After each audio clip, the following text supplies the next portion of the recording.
Hi everyone, welcome back to WHU TV live on YouTube and Facebook. This is episode 31 of Daily Live Chat with John. My name is John, your host as always, and I hope you're doing well as I always do under these very, very difficult circumstances. If you're new to the channel, as you would have seen from the video, this is an open Q&A where I talk to you guys about things, where I want to get your opinion on things, but I also ask you to give me your opinions on things as well, and ask me any question you want within limits. So as always, let's start off by seeing who's around in the live chat. And Andy Walsh, bloody hell, he's actually here on time. Hope you're all right, mate. Good evening, Mark. Nice to see you back. Richie's back once again. Hello, mate. And so is Robbie. Good. That's nice. Good. And Foe as well. Foe's right in from the start. Bloody hell. Looks like me tweeting that we were about to go live actually worked. Everyone's coming in. Look, everyone's still piling in. Eden, hello, mate. Good to see you. Good. I'm liking this. Get some good people back in straight away. Loving it. Really good. Right. So I'm going to start off with some non-West Ham information because quite a lot was advised yesterday and Sunday. So I wanted to put a few things together and talk to you guys. There's obviously there is funny enough there are some things we can talk about for the world of sport, but you know it's an interesting thing what's being broadcast over the last couple of days, especially from the government. All shops to be reopened as long as they're COVID secure was the terminology for it, by the 15th of June if everything goes to plan. Open air markets and car dealerships are to open from next week. Again, as long as they meet the requirements. Now, I think this is a really, really good idea because you're not in an enclosed area. I mean, you are if you're going in the dealership and you put the paperwork through. That's going to be a bit of a challenge for those guys to sort that out. It's probably going to be the same thing, like one in, one out sort of thing. Nobody hanging around in there. Your parents or your lover or whatever, your mates are going to have to sit in the car and they brought you in order for you to pick up your vehicle, I guess. But yeah, it's good. It's interesting that we're starting to get things back, and also for the matter from the end of June. Again, this is the timescale set by the government for the next 4.5 weeks. Small social gatherings, barbecues, garden parties, seeing your parents, and what they class as 10 people social bubbles. I'm not really sure what that's meant to be, if I'm honest with you. Really don't understand what that is meant to be, but nonetheless, we are starting to get things back to normal. We are starting to get our lives back. I'm loving this, and more specifically, for some of you guys, because you guys are going to absolutely love this. Some of you will, some of you won't. Nando's is now back in business. Not that everyone out of business, but they're back in business for collection and deliveries only. So again, it's good. I'm guessing they're saying that. I'm guessing they're classing the small social gatherings as things that, like for example, the small social bubble sort of thing, maybe the queues that have been coming out from certain McDonald's, certain KFCs, and that sort of thing. But it's really, really good. It's really good that that we are starting to see, and more specifically, especially if the Ulster Hammer is watching, Ben. Haven't heard you from a while, but hope you're keeping all right. There have been no new news of any deaths in the Republic of Ireland over the last day or so in relation to this pandemic. It's brilliant news. I absolutely love that. I love that. And West Ham Wayne, thank you very much for loving this on Facebook. Much appreciated. But yeah, it's just the rates have been dropped. The rates have been the lowest they have been for the last 6 weeks. It's brilliant news. I've always said right from the start, we're going to be looking at getting our lives back around about July, August time, and it looks like that prediction I made. What was it? Well, 5-6 weeks ago when this all pretty much started. This is the good. This is good. I'm loving this. I'm absolutely loving this idea. Now, of course, there's always going to be bad things in good, so I try and balance things out as best as possible, as you guys know, for those that have been watching recently. McLaren are looking to make cutbacks from not just their Formula One side, but their motor engine side of things in general. Unfortunately, 1,200 people are going to be made redundant, and apparently the majority of those people are going to be within the UK. Now, in order for me to say it's inevitable, it's hard. I don't want to say it's inevitable, but it is, because big businesses are going to be struggling with money, especially if you're making vehicles. I know that 90% of their vehicles are machine made, and some of it is put together by humans and that, but it's hard to see. I mean, hopefully that they won't actually be made redundant in the literal sense. Hopefully they'll just be put out and say, look, we'll call you back. We'll call you back once the market picks up. I really hope that's going to be the case. I really, really do.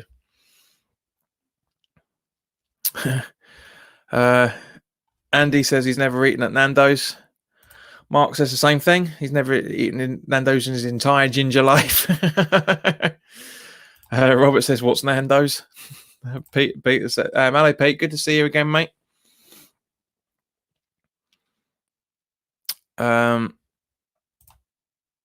Figure that, Andy. I mean, what kind of restaurant? And Foes answered it from a Portuguese peri grilled chicken restaurant. Yeah, it is. It's not my sort of thing, to be honest with you. It's cheap. It's all right, but I'm not a big fan of it, if I'm completely honest with you. But also, for that matter, what I am a big fan of, what really, really was great to hear yesterday, late last night, early this morning, I should say, was Spain are reopening their borders to the rest of the world from the 1st of July.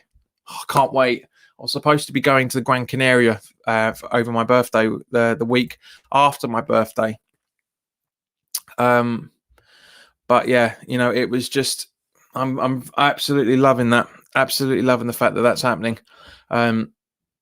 We can start going on holiday again. A lot of people do go over to Spain and the surrounding islands, and it's brilliant news. It's great news that it was confirmed and it's verified in the metro as well. I know the metro is not exactly the best source of information for a lot of things, but yeah, we can start going out and mini social gatherings. We can go and see our parents if we needed to from the end of June. It's brilliant. Really, really is good. We are getting our lives back, guys. We really, really are. And Nikki, hello, mate. Hope you're doing all right, fella. And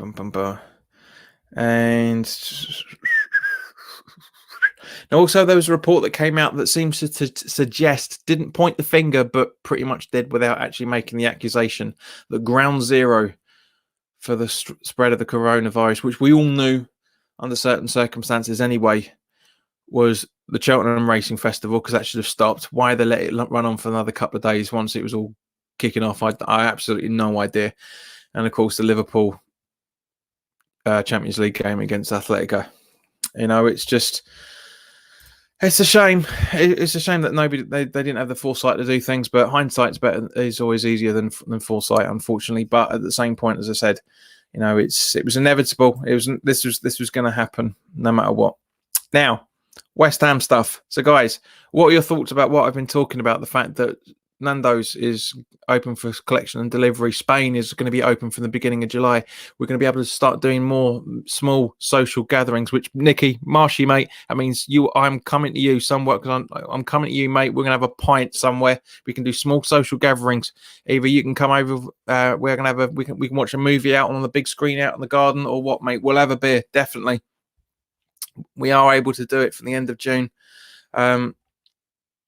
So, guys, let me know your thoughts on it. Do you think it's too early, or is this around about the right time? Bearing in mind that the rates, the deaths are dropping massively all over the United Kingdom and all over Great Britain and Northern Ireland. It's not brilliant. We're not perfectly there yet. There's still, but this is a lot bigger light at the end of the tunnel. If my mum was closer to me, I would be able to go and see her. I mean, some of you guys will be able to go and see your parents. It means some of you will be able to go and see your nieces and nephews and families and stuff.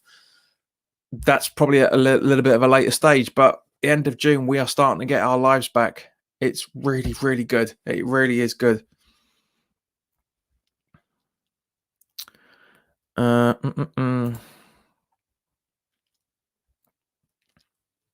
Now, turning to the West Ham subjects.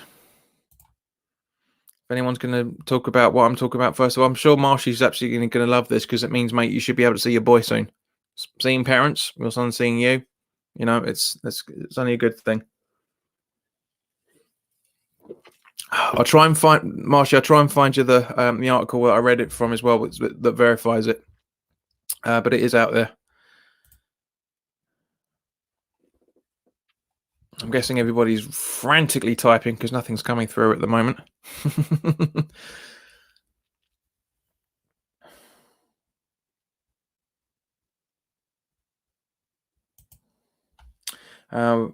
But there was a bit of light at the tunnel in terms of Ngakia as well, for that matter, because exactly as I said over the last few days, that just because he's not signing the new contract doesn't mean the club's going to try and get him to sign another deal. It did actually come out. It was published on WHU that the club are still working to try and get him to sign a new deal within the next 5 weeks.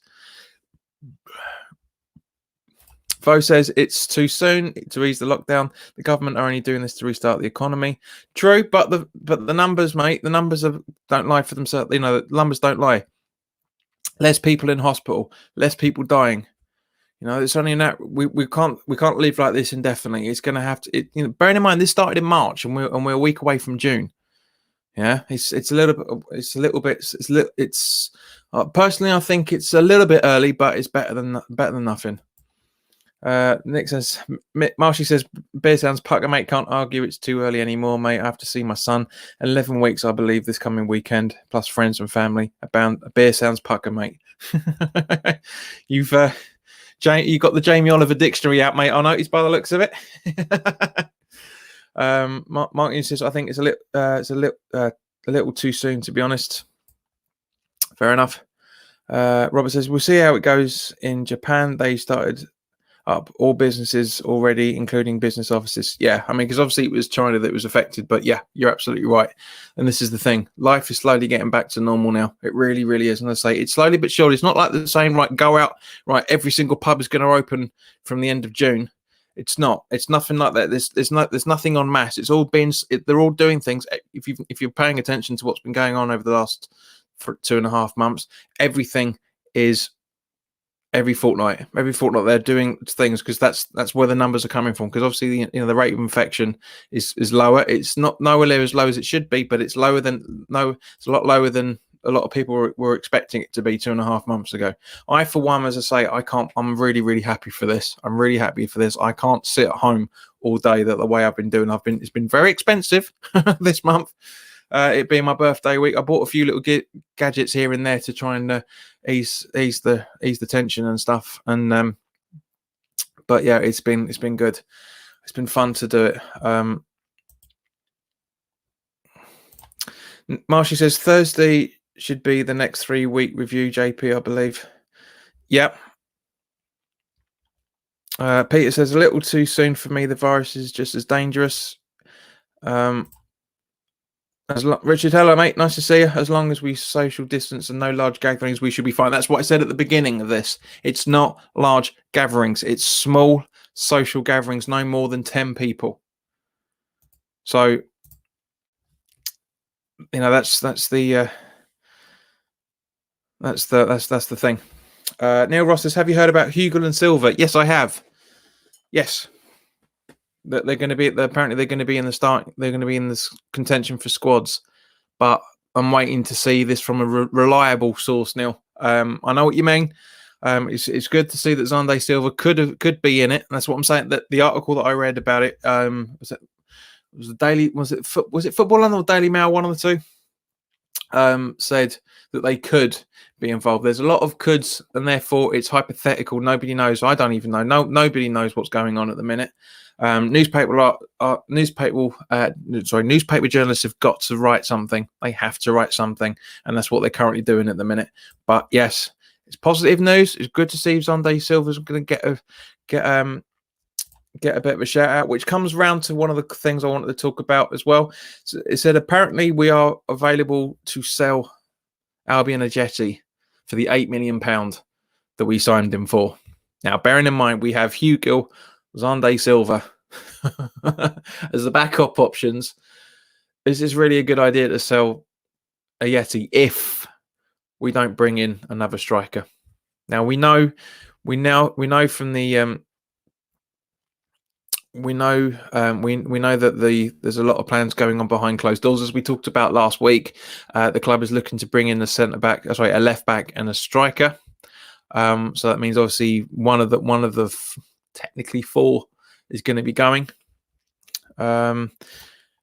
Rishi says, who would really want to sit on a plane full of people? Andy says, not for me. Rishi agreed, and that's the same point. It's because, again, it's going to be staggered flights. It's going to be, it won't be more than 15, 20 people on a flight rather than the 150. It's going to be staggered flights, and therefore it's going to be a bit expensive, but we'll have to bide our time.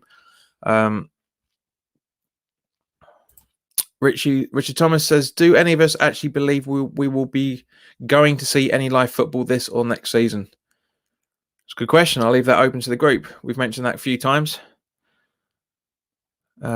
Marshy says, apologies in advance for this. Get rid of a Yeti ASAP. They must have something up their sleeve if he's on his way out. Agreed. Absolutely agreed, mate. Foe says, 100% not for him. Not really sure which one you're referring to, mate. I'm guessing the... I don't know because we've had quite a few things on that, but I'm guessing you don't want to sell a Yeti. Rishi says, don't think I will be flying anywhere in the next 6 months. Yeah, agreed, mate. Agreed. But at the same point, it's good that we're going to be slowly getting our lives back. That's the whole point of this. We are absolutely going to be trying getting our lives back on this.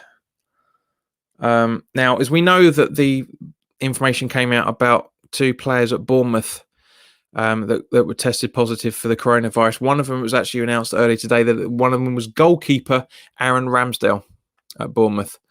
Now, he said he was shocked that he had the symptoms of it.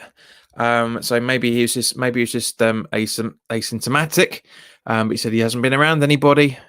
So he's a bit unsure how that's been the case.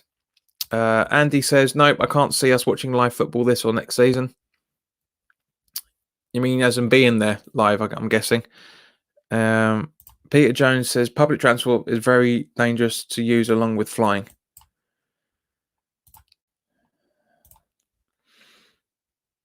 Now, as we talked about the other day, there is a meeting going on tomorrow with all the Premier League clubs. There's a lot of information that apparently they're going to be seeking before they do all commit to doing the full contract training, I should say. I said, from what I've been reading, there's clubs are looking to get the following information verified before they make a decision. Just that they want to know what happens if several first team squad members are isolated because of the disease. Whether that would lead to their matches being postponed, and what happens to the rest of the squad if a player in contact training tests positive.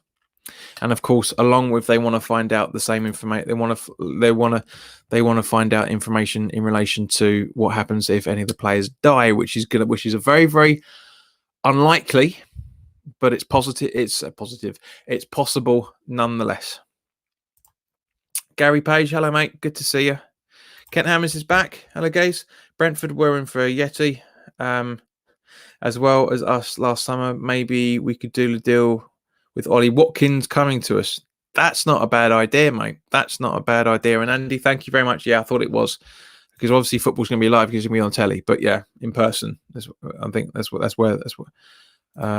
Gary Page says, what if 5 of your top players test positive? How is that fair? And that's what they're talking about. What's going to happen if the games are going to be postponed?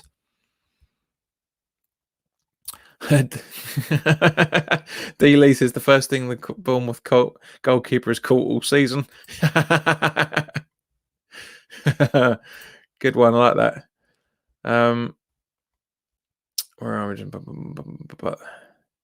Now, there's also been talks of, it was confirmed on the government announcement earlier today, that there are trials of medication that seem to... I'm not going to pronounce it. I can't even bloody spell the bleeding thing, much less pronounce. I mean, my Latin's okay. I can pronounce a lot of Latin, but not this. There's a medication being trialed that as it stands at the moment through the trials that they're doing, reduces your infection. Sorry, let me rephrase it. It increases your recovery rate of 4 days. So rather than it brings it down to 10 days on average. 10 days. That I say there's treatment coming. It's nowhere near like I'm not in any shape or form saying we'll be able to pop down to Boots or Superdrug next week and get it. It's not that whatsoever, but it's on its way. It's going to be a while. Of course, they still need to make sure that all the testing's done 100% and they get the positive reactions to it every single time.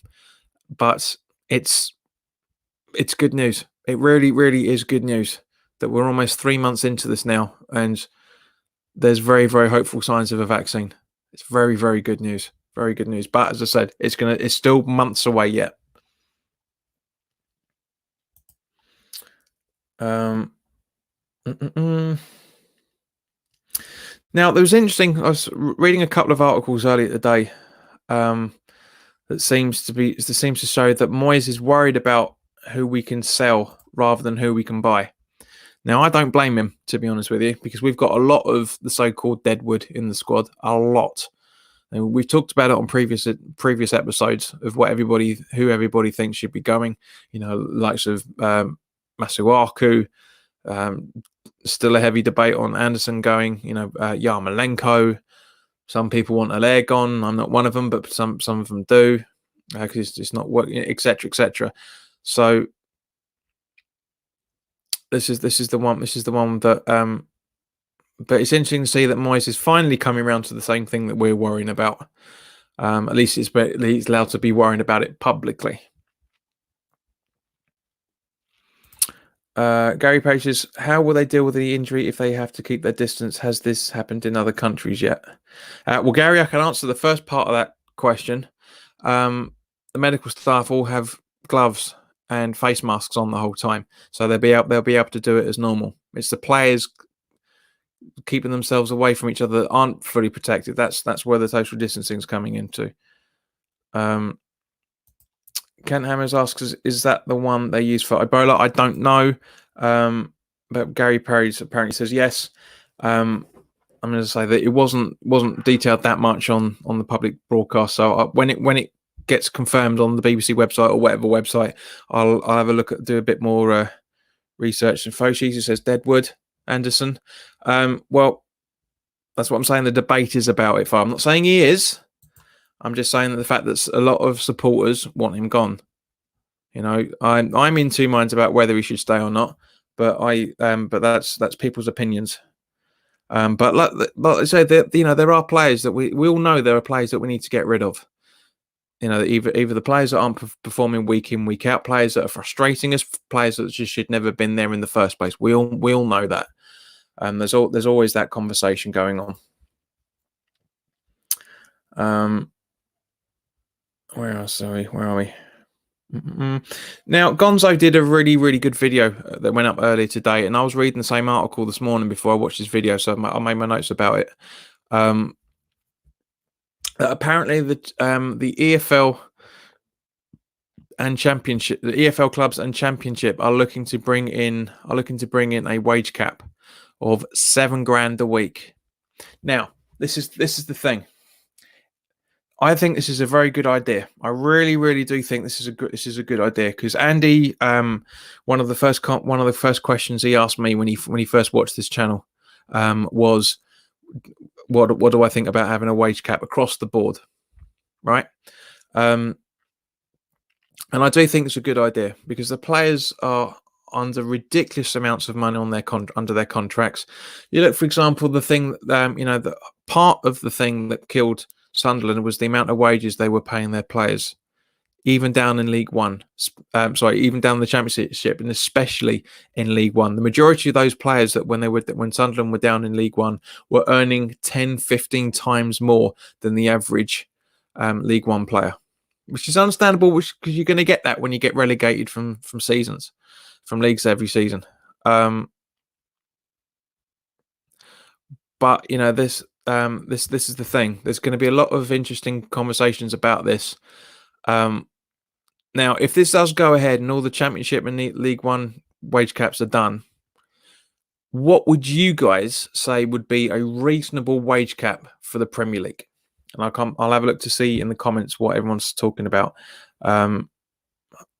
while you guys think about that. Francis King, hello, mate.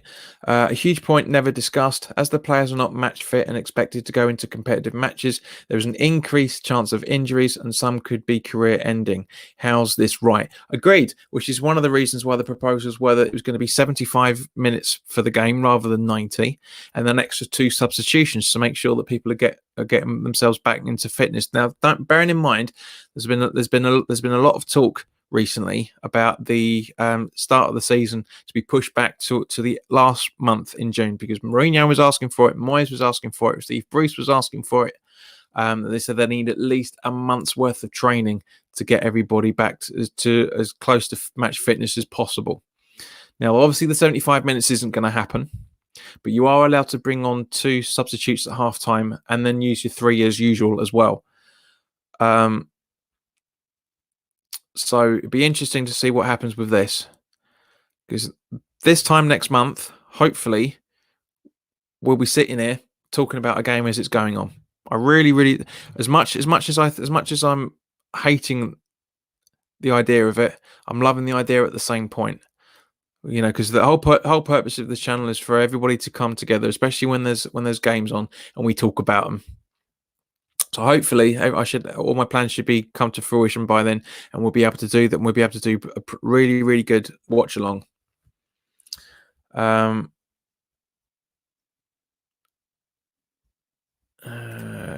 Hammond says Arthur Masuaku, Wilshere, Lanzini, Yarmo, Anderson, Yeti can all go as far as they're concerned. Fair enough. Neil Ross says who's going to wear the number 9 shirt? No idea. Nothing's been confirmed yet. Andy says Anderson is a very inconsistent and flitters in and out of games too often for me, but deserves another chance in his opinion. Yeah, that's fine.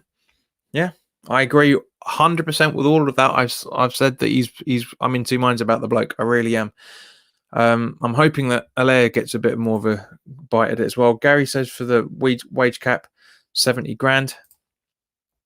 Richard Thomas says, agreed, Andy. Anderson needs to pull his finger out with 3 exclamation marks. He's definitely not happy about that. Andy feels 100 grand tops for the wage cap, as does Robert. And that's not a bad idea. I'm thinking about 70, 80 myself, because for any player that pushing 100 grand, it's going to be difficult for some clubs to sustain. But yes, yeah. It's not a bad idea. Francis King says Premier League wage cap should be 70 grand per week. No one needs more than that. Mate, no one needs more than 4 grand a week. But I know what you mean. Funny how everyone in the chat is about the same figure for the wage cap, but the people paid to do it can't work it out. You'd think, wouldn't you? Yeah, that's the ironic thing of it, because they're all thinking about themselves and not thinking about the bigger picture. And this is what I was literally thinking about this, and I'm glad you raised this, Francis. I was thinking about this before we went live, is the fact that, guys, you know that I like to do things slightly differently than anybody else on YouTube, and that's fine. You know, that's just it's how I am.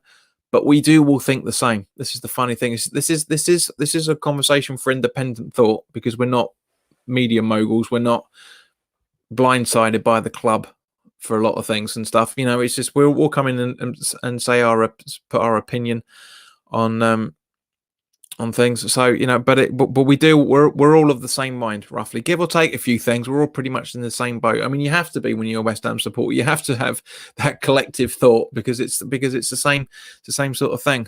You know, we all see the games the same way. Fo says, I can't see employment laws allowing a wage cap or the PFA. There will be, if it becomes enough, there's enough backing for it, the laws will change. That's the whole point. It's the whole point of laws. I mean, we have laws now that we didn't have beforehand, and we don't have any laws that we used to have before. Andy says, yes, but a wage cap needs to come in from FIFA worldwide, or all the good players will disappear from here. Yeah, agreed. And that's exactly what I'm saying. It all needs to be agreed completely across the board. Ken asks, John, if you get a chance, watch Gary Lewin's interview with Sky Sports News. Very insightful on injuries and stuff. All right, mate, I'll check it out if I can find it. Jaswinder, hello, mate. Hope you're keeping all right. What's the curry tonight? What's the curry you're having? Or your missus is cooking, I should say. Peter Jones says 70 to 80 grand with a limit on transfer fees. I see you thinking on that, Peter. Yeah, I would go I'll go one step further than that and do a limit on agent fees. But that's a good point. That's a very, very good point. There the transfer fee should really be judged in some capacity. No idea how yet, because I've only literally just thought about it. But in some form of capacity on ability and age and injury record, rather than just how much the club wants to sponge out of them. It should be two totally different things. It really should be two totally different things. D-Lee says 50 grand a week, but it won't happen. And if there was a wage cap, big clubs would work around it in a sneaky manner. They do, mate. Yeah, they're always. But that's the thing. This is why FIFA have come down hard on Chelsea and Man City twice, because they're finding the ways around the rules and they're trying to punish them for doing so. So it's only a matter of time. It's only a matter of time. Gary says you can always add good bonuses for cup wins, etc., etc. Yep, again, cracking idea, Gary. Cracking idea. I really do. I do like the idea of that. I really do like the idea of that. I mean, at the end of the day, mate. Players will have like an extra few grand here and there for promotions through to the next rounds and all that sort of stuff. But yeah, very, very good. Very good idea. Very good idea. Now, we've also been talking about quite recently for the majority of this season and more towards the latter stage of the season, Grady Diangana and what's going to happen with him. Now, I said a few days ago when we talked about this before that Grady is very, very odds on to be finishing this season with West Brom. And apparently the reports have been coming out saying that that's exactly the same thing, that he is because at the end of the day, the reason why he's out on loan at West Brom is for him to do exactly what he's been doing in order for him to be able to get the experience, bulk up, which he has. He has bulked up a little bit, not huge, but he has bulked up a fair bit. He's got stronger. And as a result, because the loan deal has gone exactly to plan. And it was confirmed earlier today on WHU that we can guarantee there are two players that aren't going to be leaving before next season starts: Grady Diangana and Declan Rice, because both players apparently have had the hands-off price tag, well, hands-off warning, shall we say, rather than a hands-off price tag. So we're guaranteed, and it does appear that once again it was confirmed a few months ago as well. This story's gone round the ringer that David Moyes has a plan for Grady Diangana next season. Now, this is the thing. This is why I wanted to spend a little while with you guys talking about it, because with Grady playing and Bowen playing, who do you honestly think is going to miss out in game time next season with having Grady out on the left and Bowen out on the right? Who do you think's really going to struggle? Who's going to come in but in a slightly different position in order to shore up that attack? Let me know your thoughts, guys. Eden Pickering says in the Australian League where there is a wage cap, there was trouble last season with people finding ways around it. Great, yeah. As I say, that though it will happen at some point. It was always loopholes. There's always loopholes, which is why rules come in the following season for it to be tighter, and that's half the problem. But yeah, Andy says 50 grand wage cap for 50 grand for agent per deal, irrelevant of the transfer fee. That's spot on, mate. Absolutely spot on. Yeah. I know I mentioned it before, just a couple of minutes before you put it in the chat, but yes, that's brilliant. I really do like that idea. That would shut them up. we would save so much money across the board. Not just West Ham, but the football leagues in general would save so much money. Clubs wouldn't be in the financial positions they were if the agents just went shut up. If all the clubs turned around at the agents just went shut up, leave us alone. This is what you're getting. Like it or lump it. All of them, not just in the UK, but I'm saying France, Germany, Italy, Spain, Portugal, Austria. Do you know what I mean? Everybody, FIFA puts in, right, bam, £50,000 transfer agent fee, 50,000, or was it 63,000 euros, give or take the conversion rate. Whatever, do you know what I mean? Just have it spang, slapped on the floor. That's it, done. Perfect. Ken Am says Grady has a huge role to play for next season for us. D. Lee says Grady's loan deal has been win-win for all. Agreed. Gary says more importantly, who can we sell in those positions? That's the point. That's what I'm asking to you guys. Who's gonna suffer? Who's gonna come in playing in a slightly different position? Richie says Anderson might move into number 10 role. Yep, I know you've been saying about that for the last few days, mate. Whenever we've mentioned his name, very, very good. Personally, I can definitely see that coming. The only problem is would you want to drop Fornells? That's the issue. Dropping Fornells in order to do that. Ryan Halligaze. Grady Diangana has huge potential and can make it in the Premier League. Let's just hope he don't have a few decent games, then demand huge wages, because he will be Grady. He'll be greedy Diangana. I like that, mate. That's good. That's good. Yeah. Neil Ross says I think Rice should wear number 5. Diangana have the number 7. Allaire number 9. Silva number 10, and Hugo number 12. I can see the thinking behind that. Definitely, it's going to be an interesting one for this season to find out. Well, for the remaining season, what happens. It's going to be good fun to see what happens, because say we're not seeing Grady next this season, because it has been confirmed that he's staying with West Brom until the season concludes, which is absolutely ideal. Ken Emma says Yarmolenko first out the door. Yeah, he was the what was he was the second one in on the training ground videos as well. So second one out, second one in, first one out. But yeah, very good. I do like that idea. I'm really disappointed with Yarmolenko, I have to be said, because I absolutely really rate him. I think it's a fantastic player. It's just his injury record, man. It's just I never thought he'd be on par with Wilshire's. Oh dear, he's almost on the lines of Kieran Dyer. It really is that bad. Peter Jones says I'm getting excited to see the lineup of our team, but do feel we are starting back too early. I can see it, Pete. You mentioned that earlier, fella. But yeah, but we can only wait and see.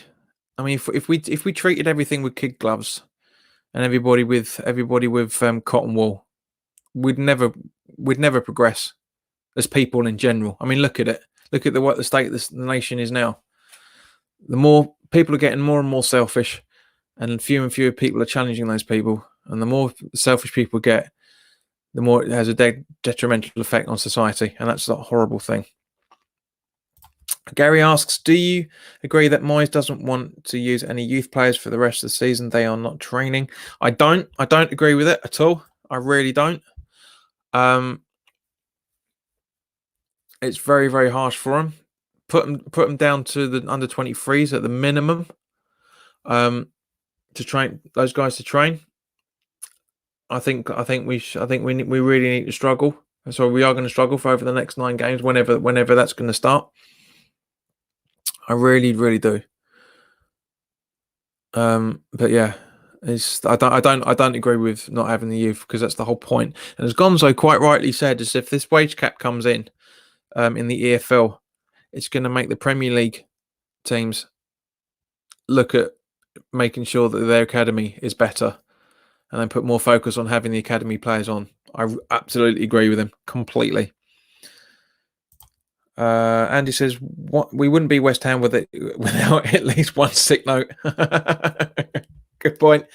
Edmonds Pickman says, selling Yarmolenko would be rise as he's also on 115 grand a week. Yeah, I wish he was 115 pound a week, mate.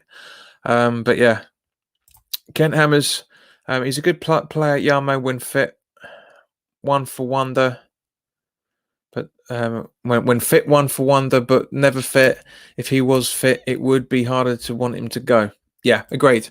It would, if he played 95% of the last 2 seasons, we would be sitting there saying how much of a fucking brilliant player that guy is. We'd be saying the same thing about Wilshere as well. I guarantee you, if his in fitness injury record wasn't as high as it was, I mean, I like Wilshere. Just doesn't fit with West Ham. His injury record's too bad. I said it right from the start when the day before it was announced that it's a PR stunt. I like Andy Carroll. I thought he brought a lot of good things to the club. Really, a lot of good things to the club and the team as well. But again, his injury record was too bad. Way too bad. Gary says they are using the under 23 training ground. That's why they are not training. There you go. They're not training with the senior squad, but they are still training. You never know. You never know. We could see whenever the Wolves game is going to happen. We could see Ben Johnson at right back. We could see Ngakia at right back. We could see Ben Johnson out at the left. We could see Zande Silva sitting behind Allaire. We could see Bowen, Fornals. We could. There's I can't remember his name, but there's a kid in the academy that apparently is odds on very close to coming into the first team. He's a winger as well. I can't remember his name, but I've said it numerous times. I said it right from the start that we are going to see a lot more youth next season. So I can understand to a degree that I can understand with Moyes that he says he wants to have the more senior players out there with the experience to get us safe. Get it? Completely understand that side of things. I don't agree with the academy guys or the academy prospects, I should say, missing out as a result. I really don't agree with. I really don't. All right, guys. So we're coming up to 15 minutes left to go. That's pretty much everything, I think. Yeah, that's pretty much everything that I wanted to talk about. So let's continue on with your questions.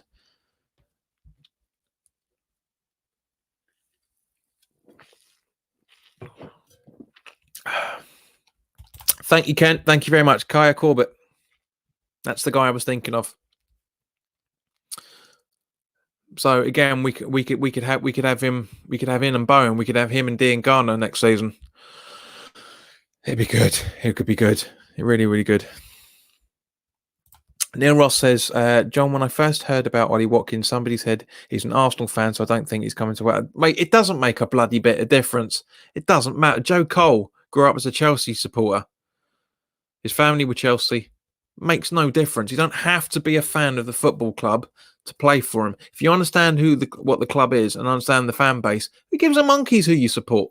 That's all we want. We want people that come into the club. I mean, guarantee, for example, guarantee that Snodgrass is definitely not a West Ham fan. Allaire was never a West Ham fan. It doesn't matter. It's nice. It helps, but it doesn't matter.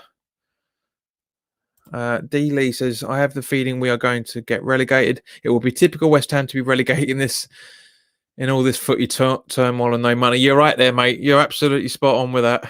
That does worry me. It does. I mean, but we just have to wait and see. There's no other way of doing it, but I know exactly what you're talking about. Andy Walsh. We also have Nathan Holland. Yep, again. We have I know Baz and Frankie were getting concerned about having players go down to League One. And I get it. I see the point. But at the same point, playing in a lower league clubs really used to, not so much now, but used to physically sort players out. It's a lot tougher the lower you go down. A lot tougher, which is one of the reasons why they put the kids out to lower League 1 and League 2 clubs, to get the experience, to get that physicality, again, to bulk them up. Imagine how many goals Grady or as Ryan is saying, joking about, Greedy Diangana. Imagine how he would have played in League 1 and League 2. He'd probably be, if not their highest goal scorer and highest assist maker. That's the level of talent he's got, and that's why he went to the Championship, because it was under Slaven Bilic, who obviously knew about him as he was breaking through in the academy. And it's a Championship. That's Grady's level. We all said it right from the start when he first came in. I was very impressed with him for the first couple of games. We all said he's looking a bit lightweight, and he's this and he's that, and then he went to the Championship, and it's absolutely worked out perfectly for him. Richie makes a good point. Yep, Rice is a Chelsea fan. Exactly. But he gets the club. He understands the fan base. Rice grew up around the corner, not around the corner, but because I was on the other side of London before he was born. But he grew up. No, that's not true. He was just coming into a teenager before I had to move from Southwest London to East London, where I am now. He grew up in Wimbledon, which is literally 2 miles away. Wimbledon / New Malden, which is literally 2 miles from where I grew up. He understands football. Dealey's been saying Snodgrass supports Wycombe Wanderers lady team. But you know what I mean? It really doesn't matter who you support as a football team, as a football player, because at the end of the day, as we all want, we just want somebody who's going to commit to the club, do their thing, and just absolutely enjoy it. And that's what we want. We want players, Fabianski. There's no way he knew about West Ham when he was in Poland. No way. Nuh-uh. Not under the what's the word? The communist dictatorship that he would have been grown up under. He's only a few years younger than me. So he would have had a very, he said it, he grew up in a little farming village. There's no way he would know West Ham. He understands it. He gets it. It's good. I love him. We all love his passion for that, because he understands what football is about. He understands the mentality of supporters.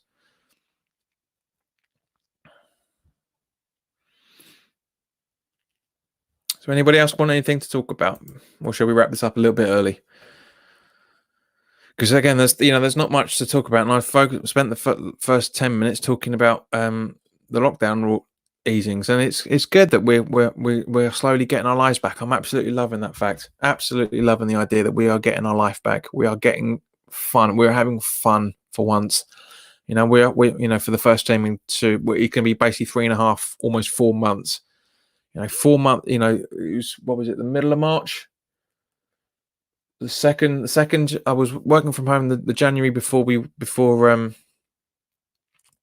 lockdown was confirmed, and I've been working from home every day ever since, give or take a few things and a few days as a result of it. But I can't wait. I can't wait to get back to the office. I can't wait to get my life back to normal.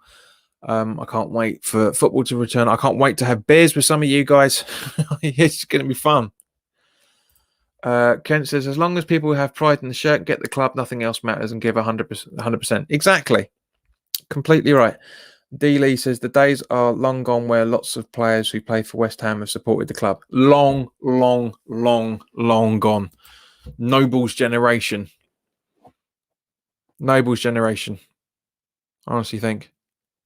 We will never see the likes of Noble again playing for one club through the academy. Properly through the academy from 6, was he 5 or 6 when he moved over from Arsenal's youth setup? Played 30 years for almost 30 years for West Ham. Declan Rice. I hate to say it, guys, but I reckon Declan's going in a few years' time if we don't match the ambition the kid's clearly got. Andy says, spot on, Kent. Chris Hewton says, John, you should do a challenge where you play the guitar for as long as you can and the money goes to the NHS or key workers. Chris, I'm well ahead of you on that, fella. I have a gig all lined up. I'm waiting for 1,600 subscribers to get to it. That's going to be as long as I can muster. So thank you for making that suggestion, fella. 100%. But as I say, it's already in the pipeline. It's already waiting to go. I need the people to subscribe. It will be live. It won't be monetized. And any super chats that are donated, I've said it before. Go back and watch previous videos, Chris, to verify it. It's in the pipeline. I've got this is one of the reasons why I got this little baby to do that gig. So it's all waiting to go. We just need 56 subscribers, proper subscribers, not 12 people creating 3 accounts a piece, 3 or 4 accounts a piece. Proper subscribers. But yeah, thanks, Chris. Couple of months too late, mate, but yeah, thank you very much.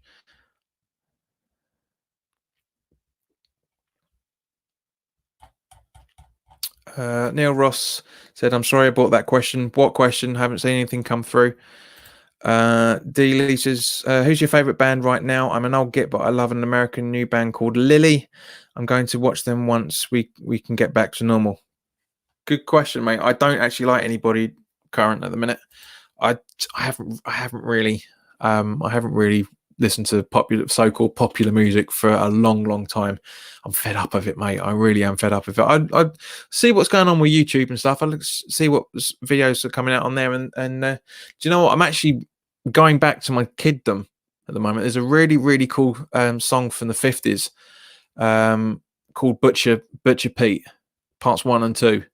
Butcher Pete. It's a cracking number. It's real hillbilly rock sort of thing, but it's really good. Really love the song. Great little innuendo song. Thank you, Chris. I certainly will be keeping it up, mate, as much as possible. Carrie Pages, what would you like the new kit to look like? Would you like to change the badge? I would like the change the badge to go back to exactly as it was when we changed from Thames Ironworks to West Ham. I want that. I said numerous times. I even put a tweet out earlier today about because I maintain that even though we had the replica shirt as the third shirt a few years ago, I honestly think that if we're going to be celebrating the 125th anniversary of when Thames Ironworks came to fruition, because it's 120 years from when Thames Ironworks changed from from Thames Ironworks to West Ham. But for me personally, just to mix things up, I like the was it the 3rd season of West Ham? Was it 1906? I think it is, with a toggle and the little hoodie. I think that would look great nowadays. I really think it would look a superb one as an anniversary. Because let's face it, guys, we've gone through all the classic ones. We've really gone through all the classics. But yeah, as far as I'm concerned, just don't have it go back to how it was. Just the crossed hammers, the original workman's hammers, not the dockside hammers we've got in a minute. Just have the proper sledgehammers. I think that looked really good. Back to how things were. Christian said, one day it will be West Ham's day, just a matter of waiting and also challenging for league title, maybe Champions League. Chris, whatever you're drinking, son, absolutely gonna. I want some of that, mate. I really do. Richie says, in this moment on my favorite band at the moment. Cool. Dealy, go for it. Chris says, John, did you see the Hearts upcoming kit? They're Umbro, and it could give a collar idea or sleeve ideas. Yes, I did. I saw it earlier today. The dark claret, or burgundy, as it's known in the fashion world. Yeah, it's a smart looking kit. I don't think our kit's going to be anywhere close to it, but yeah, agreed. It does. A few people have gone. Actually, you see, the thing is that there's a lot of concept kits that have been going around recently, and it's people's ideas. And no disrespect to a lot of the guys, but that are doing it, but some of them are just nicking the same idea that was done this season or a couple of seasons ago. Just, we need a bit more imagination, but there's only certain things you can do, which is why I'm saying take the anniversary kit to 100 years ago. Have that proper influence on it, not just the colour, not just the collar, the actual whole look of it. You know, the first West Ham claret and blue kit, was light blue with claret stripe down the side, white shorts, black socks, something like that. Just slightly different. Just do something slightly different. D. says, have a listen to Lily's song called Walsh. I know what you mean about the older stuff. It's where all music came from.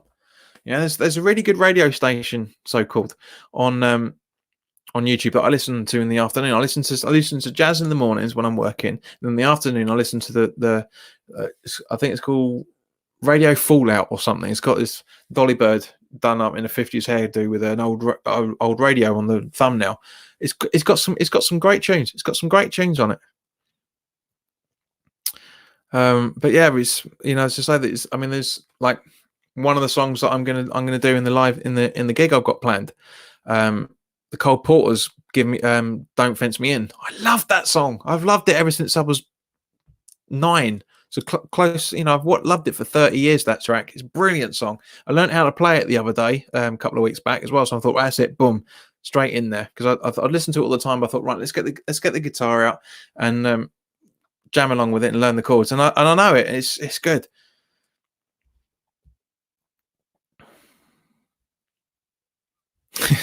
Gary says, would you like the club to bring out a new West Ham shirt for the NHS and give money to the NHS? That's not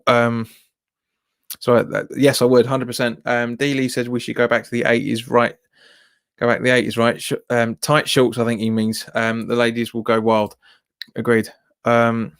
Gary Page says, would you like the club to bring out a new West Ham shirt for the NHS and give money to the NHS? 100%. They're already doing it. They're already donating stuff to the NHS anyway through various charities and stuff. But yeah, they should. It should be a limit. It should be a limited edition NHS inspired shirt. Completely. That blue with the white, I think it'd be great. Chris says, have you ever watched Stranger Things? I started watching it once, never got into it. Now that the series is all finished, as far as I understand, now I might give it a bit of a blast, especially up on my my big screen now. That's going to be good fun. That Ritz, hello mate, nice of you to join us with 2.5 minutes left to go. Hope you're all right. Richard Thomas says, Garrett, good idea, but the club are skint. It's a fantastic idea. The club isn't as skint as it's making it out to be. The club never is. But yeah, the money's tight, especially for the next couple of seasons. It's all right. 2 minutes left, guys. 2 minutes left. I feel like an examiner saying that. 2 minutes on the club. 2 minutes on the clock. Come on. Pencils down.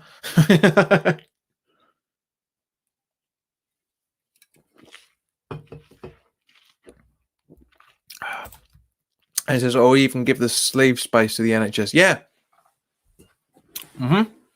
With the Union Jack behind it, I think it's a great idea.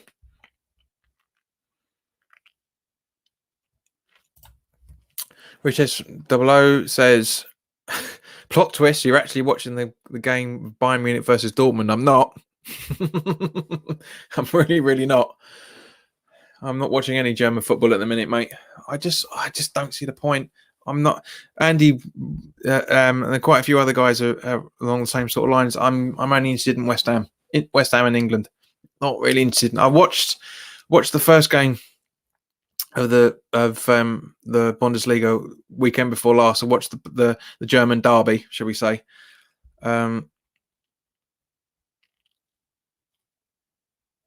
But yeah, let's have a look.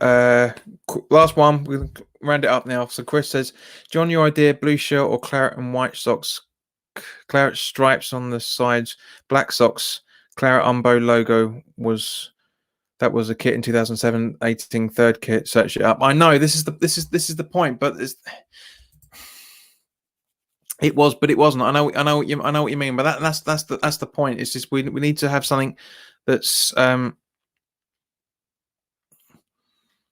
we need something just that's going to just stand out. It's an anniversary kit. It has to stand out. But guys, thank you very much for your time. If you're new around here, welcome. It's been great to Chris, Richard, Gary, Andy,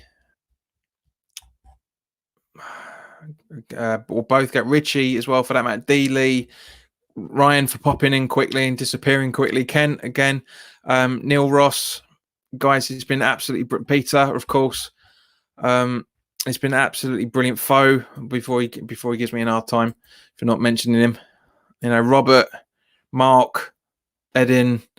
Just guys, thank you very much for the conversation. It's been a brilliant one once again. Thanks, guys. If you're new around here, welcome. If you like what I'm doing and you'd like to know more than Barmies, please do consider hitting the subscribe button. So I really want us to get to the 1600. I've got a really good gig lined up full of different styles of music, different bands. You're gonna kick yourselves if we don't have it done soon.